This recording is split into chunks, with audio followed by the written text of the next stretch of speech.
Buenos días muchachos, vamos a continuar con las clases de Historia Universal. Hoy vamos a trabajar uno de los temas más importantes, más interesantes de la historia. Vamos a hablar de la Edad Moderna. Pero para hablar de la Edad Moderna, tenemos que destacar que esta se va a iniciar aproximadamente en el siglo XV, ¿no? Recuerda que este va a ser el momento que se inicia con la toma de Constantinopla, ¿no? Con la caída de Roma Oriental, cuando se rompe el comercio entre Occidente y Oriente, según la división clásica, evidentemente, de la historia, ¿ya? Este es el periodo donde vamos a encontrar una forma de gobierno muy peculiar. ¿Cuál va a ser esta forma de gobierno? Las monarquías absolutas. Y hoy nos vamos a centrar precisamente en ello, en las monarquías absolutas. Vamos a colocar entonces nuestro título para empezar a trabajar. Vamos a hablar entonces hoy de las monarquías absolutas. ¿Ya? Monarquías absolutas. Vamos a colocar por aquí. Listo. Muy bien. Ya tenemos. Mis monarquías, me suena esto, ¿no? Esta es una forma de gobierno que recuerda, lo desarrollaron los griegos, ¿no? Atenienses, por ejemplo, utilizaron esta forma de gobierno, donde se centraba el poder en una sola persona, que en este caso va a ser el denominado y el llamado rey, ¿no? Pero va a tener diferentes características. Vamos a empezar hablando desde dónde radica el origen de estas monarquías, ¿ya? Vamos a empezar hablando del origen de las monarquías. Y como tú lo verás ahí, ¿no? Se van a originar en Italia. Claro que sí. Entre aproximadamente el siglo XIV y siglo XV. Vamos a hablar de Italia. Observa, mira, este mapa, ¿no?, nos muestra la ubicación geográfica del país de Italia. Ahora, si bien es cierto, en aquella época todavía no hablábamos de un país, sino de estados italianos. Cerca, colinda, limita con el mar Mediterráneo, ¿ya? Recordemos que entre una de sus ciudades importantes va a estar Venecia, que colinda también, ¿no? Limita con mar. Recuerda, para entrar a Venecia todo es por mar. Entonces, ellos van a ser unos capos en el comercio. Recuerda que en la Cuarta Cruzada, ellos se apoderaron de Constantinopla y permitió entonces el enriquecimiento de las ciudades italianas. Esa será una de las razones por las cuales aquí vamos a encontrar el origen de las monarquías. ¿Por qué, Porque aquí va a iniciarse la crisis del feudalismo, ¿no? ¿Por qué, Porque van a centrarse en el comercio. Porque aquí se va a dar el surgimiento de esta nueva clase social llamada burguesía. Y esto es importante porque esta burguesía, muchachos, le va a dar el respaldo a este nuevo Estado moderno. Y este Estado moderno se va a centrar en las monarquías, el poder centralizado, valga la redundancia. Entonces, ¿qué puedo decir yo? Tengo una duda. ¿A qué llamamos entonces absolutismo? ¿Qué cosa es el absolutismo? Vamos a ver por aquí. Bueno, este absolutismo va a tener en realidad varios puntos de vista. Va a ser un régimen político, ¿ya? ¿Por qué, Porque se va a aplicar para determinar la forma de gobierno, que va de la mano también precisamente con eso. Es un régimen político, ¿ya? Va a ser un periodo histórico. ¿Por qué, Porque estas monarquías absolutas van a manejarse desde el siglo XVI hasta el siglo XVIII. Y abre bien tus oídos. Si yo hablo del siglo XVI, ¿qué país fue el más poderoso? La potencia, España. Y si yo digo siglo XVII, Francia. Y si yo digo siglo XVIII, Inglaterra. Y esta Inglaterra, desde el siglo XVIII hasta inicios del siglo XX, 1914, 15, 16, va a seguir siendo la potencia, ¿ya? Va a llegar un momento donde va a ser el amo, el dueño del mundo, la más importante, la potencia con mayor cantidad de territorios coloniales. Entonces, ¿es un periodo histórico? Sí, es un periodo histórico. Ya está. ¿Es una ideología? Sí, recuerda que lo aplicaron desde los griegos atenienses, ¿no? Espartanos, ahí está, ideología. Y es una forma de gobierno, es una forma de gobierno, no te olvides. Entonces, Miss, ya lo tenemos, por supuesto que sí. Ya tenemos, ¿no? ¿Qué cosa es el absolutismo? Por lo tanto, ¿qué vamos a decir? Que este absolutismo va a estar caracterizada ¿por qué? ¿Por qué? ¿Ya? Porque el poder político del gobernante no está sujeto a ninguna limitación, ¿ya? Salvo la ley divina, salvo el derecho divino, ¿ya? Entonces no te puedes olvidar. Por lo tanto, vamos a colocar aquí. Va a estar caracterizado porque el poder, ¿ya? No está limitado por nadie más que por Dios. Entonces ahí tenemos nosotros, ¿no? El origen y qué significa absolutismo. Pero vamos a definir, pues, vamos a definir estas monarquías absolutas. Vamos a colocar por aquí la definición, ¿ya? Vamos a colocar por aquí la definición. ¿Y qué cosa es? Bueno, vamos a decir así, chicos, que es un tipo de gobierno o de organización política en la cual una persona, ¿no? Concentra todo el poder de manera absoluta, ¿no? Concentra todo el poder de manera absoluta. De repente por ahí alguna vez has escuchado cuando tu mamá te llama la atención y te dice, ¿qué cosa te crees tú? Absoluto, que tú te mandas, ¿no? Y ahí viene la palabra, de que no le rendían cuentas a nadie de los actos, ¿ya? Entonces, vamos a colocar aquí la definición de las monarquías absolutas. Listo.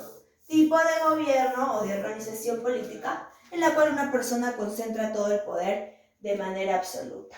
¿Y por qué se caracterizó? ¿Cuáles van a ser las características importantes, primordiales? Vamos a colocar por aquí. Características. ¿Ya? Listo. Primero, el rey concentra todo el poder. Mira, observa, el rey concentra todo el poder político, económico, social. ¿También religioso? No. El religioso sí lo manejan los papas, recuerda, la iglesia. Y ellos no intervienen ahí, sin embargo son un lazo fuerte, manejan un mismo sistema, van de la mano, pero, ojo, él no maneja el poder religioso, ¿ya? Solamente el político, el económico y el social. Listo, Miss, ya lo tenemos entonces, ya lo tenemos. ¿Qué más? Su poder se justifica por ser de derecho divino. Ellos decían que eran los representantes de Dios en la tierra y que solo Dios podía criticar, digamos que cuestionar sus decisiones. Nadie más.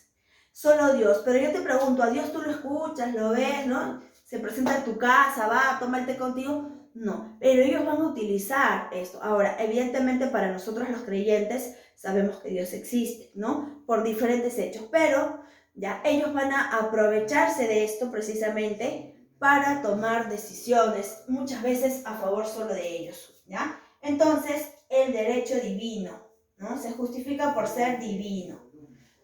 ¿Qué más, Miss? Bueno, el rey es el único que puede nombrar a sus magistrados, ¿no? A sus gobernantes, al parlamento, a las personas que van a estar a su lado y que evidentemente van a ser personas de su confianza. Es el único, el monarca va a nombrar a sus magistrados, a la persona que va a gobernar con ellos, ¿ya? Es decir, que van a obedecer sus órdenes, ¿no? Y vamos a encontrar esta última. Su gobierno está respaldado por instituciones que lo asesoran, pero sobre todo por instituciones que obedecen lo que él dice. Por ejemplo, aquí tenemos al rey, ¿no? Está la nobleza, la iglesia, ya tenemos aquí los campesinos, por acá está la burguesía, por aquí están los trabajadores, los obreros. El rey maneja todo, todo, y todos están a su servicio. Por ahí aquellos que van a estar más, ¿no? El rey dice, y ellos están ahí. Recuerda que ellos van a ser ascendidos, aparte de la red social del rey. Evidentemente, ¿no? La nobleza de privilegio o toga, que también la vamos a mencionar ahora. Entonces, vamos a colocar por aquí ¿no? Y ya lo tenemos. Ya tenemos entonces, las características de este absolutismo. Pero, ¿hubieron acaso teorías que pudieran afianzar este tipo de ideología? Por supuesto. Hubieron 3 personajes a los cuales nosotros vamos a llamar los teóricos del absolutismo. Estos 3 personajes, muchachos, ya los vamos a ver aquí ahorita, van a plantear la defensa del absolutismo a su manera.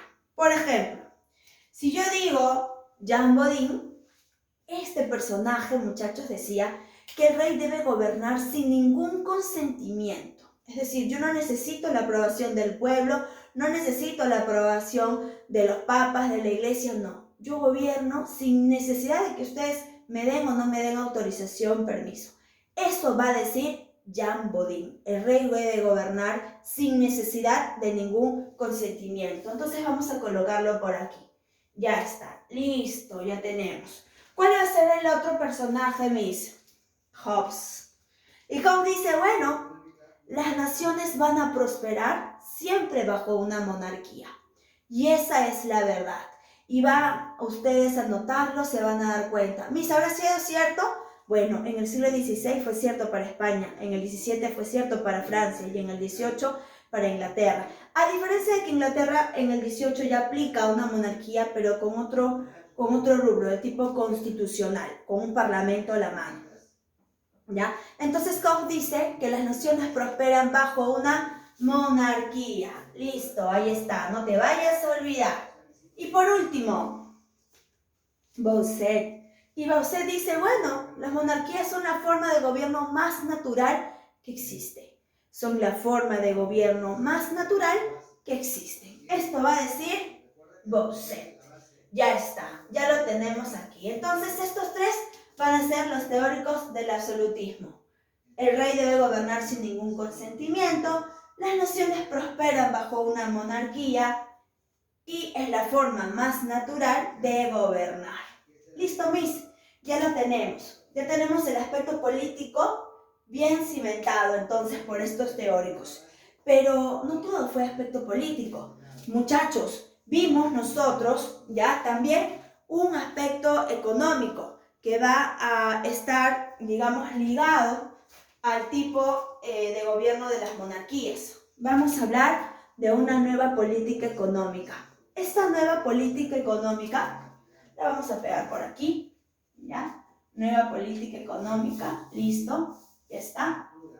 Ok, ¿qué vamos a mencionar aquí? ¿Cuál va a ser la nueva política económica, Va a ser el mercantilismo. Y yo sé que tú me vas a decir, yo sé qué es el mercantilismo, ¿no? Se basa en la obtención de metales preciosos, comercio y exportación de metales preciosos, sí. Por eso es que España en el siglo XVI se vuelve potencia. ¿De dónde se llevó tanto oro, plata? ¿De dónde? De aquí, del Perú, ¿no es cierto? Entonces, el mercantilismo va a ser la forma económica o el sistema económico que van a utilizar los monarcas para permitir el enriquecimiento de sus estados. ¿Ya? Vamos a definir entonces como el sistema económico que centra su riqueza en la obtención de los metales preciosos. Y aquí tenemos una imagen que lo representa, ¿ya? Entonces se basa en la obtención de oro, ¿no? De la plata, ¿ya? Por ahí también del cobre, todos los metales, sobre todo metales preciosos, las piedras preciosas, todo ello, ¿ya? Ahora, este mercantilismo, muchachos, va a tener un personaje que va a ser su defensor. ¿Y quién es él? Él es Jean-Baptiste Colbert. Míralo, obsérvalo. ¿Por qué fue importante Baptiste Colbert? Él va a ser la mano derecha, el ministro de uno de los personajes más importantes de estas monarquías absolutas, del máximo representante del absolutismo, del rey Luis XIV. ¿De dónde era él? De Francia, él era Borbón. Y tú lo vas a estudiar cuando hables del siglo XVII. Él era la mano derecha, era su ministro, y él se va a encargar de equilibrar los gastos, porque Luis XIV, por ejemplo, va a mandar a construir el Palacio de Versalles, ¿no? Generando, pues, despilfarro total de la corte. ¿Y cómo entonces fueron potencia? ¿Cómo pudieron mantener esta hegemonía? Gracias a Baptiste Colbert. Entonces, él es el defensor o el máximo representante del mercantilismo. Lo vamos a pegar por aquí. Listo, ya está. Ahí tenemos entonces la nueva política económica. Ahora, Miss, vamos a hablar del aspecto político, ¿no? Vamos a mencionar el aspecto político que va a ser muy importante en este periodo. Vamos a hablar de los elementos del Estado moderno, ¿ya? Vamos a colocar por aquí. ¿Cuáles van a ser, Miss, los elementos de este Estado moderno? Aquí vamos a colocarlo. Los elementos del Estado moderno. ¿Cuáles van a ser? 3. Van a ser 3, muchachos. Primero, vamos a hablar de la burocracia estatal, ¿ya? Este va a ser el primer elemento del Estado. Aquí se encontraban los parlamentos, los magistrados. Dentro de los magistrados encontramos, por ejemplo, a los ministros, que eran la mano derecha, el aspecto económico, pero también en un periodo a los validos. Los validos van a ser sobre todo nombrados por los reyes de España en el siglo XVII, no por su capacidad, sino porque tenían un lazo de amistad, de confianza con los reyes, y los reyes los van a nombrar por sus manos derechas. Ahora, como no estaban capacitados, esto va a provocar que España cayera en crisis, y por eso Francia aprovecha y se convierte en la potencia en el siglo XVII. Entonces, la burocracia estatal va a estar conformada por parlamentos, magistrados, gobernantes, ¿no? Todo el aspecto, digamos que, político, ¿no? Vamos a poner por aquí, la burocracia estatal. Y para que tú te acuerdes, vamos a colocar aquí, ¿no? La imagen de estos representantes, pues de estos ministros, de estos validos, ¿no? La mano derecha de estos reyes, ¿ya? Vamos a colocar por aquí, le vamos a unir con su flechita para que tú sepas y te acuerdes, ¿no? Que son los magistrados. Listo, ya está. Ahora, ¿qué más, Miss? Vamos a hablar de la hacienda pública. Y este va a ser imprescindible para cualquier actuación política. Ellos estaban al servicio del rey. El rey decía, bueno, vamos a hacer A. Pues ellos ya se encargaban de que esa A fuera perfecta. Ellos va a ser necesario para el gobierno del rey, ¿ya? La hacienda pública. La vamos a encontrar por aquí, la hacienda pública, ¿ya? ¿Qué imagen la va a representar? La que tenemos aquí. Aquí vamos a decir, pues, ¿no? Fundamento imprescindible para cualquier actuación política. Ellos son los que van a estar siempre al servicio del rey, apoyando en todo momento, ¿ya? Vamos a colocar, igualito le vamos a hacer su flechita.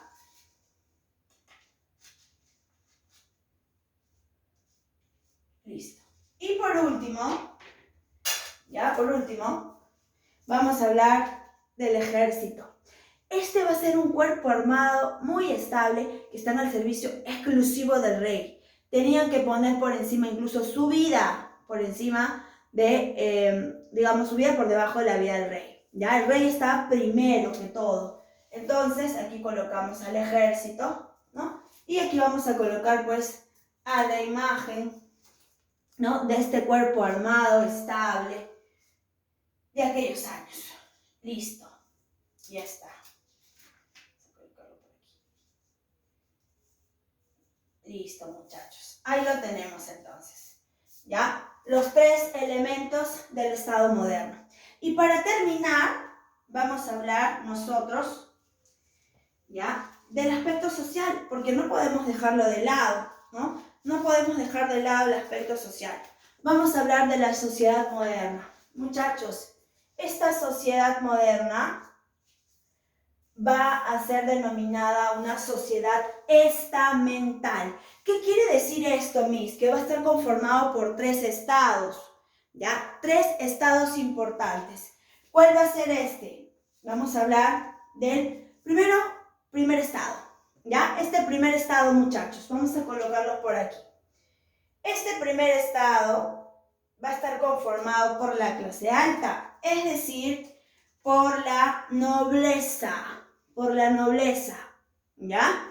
Pero recuerda que esta nobleza se va a diferenciar en 2 tipos, ¿no? Se va a clasificar en 2.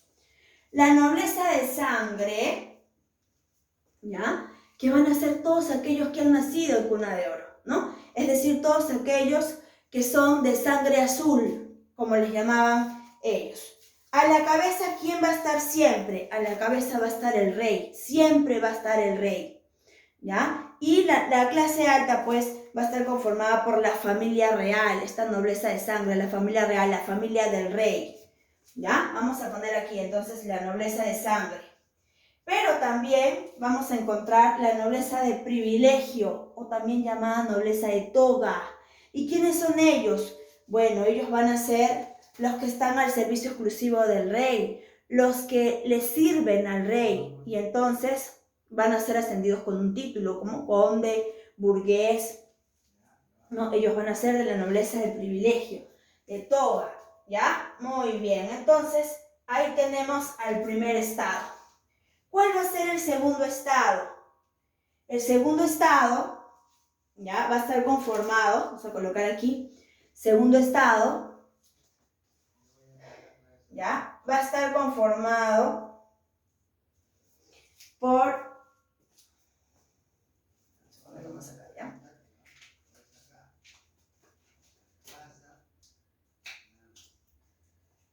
Este segundo estado va a estar conformado por el alto clero, ¿ya? Vamos a colocar aquí. Listo. Va a estar conformado por el alto clero, ¿ya? Alto clero. Listo.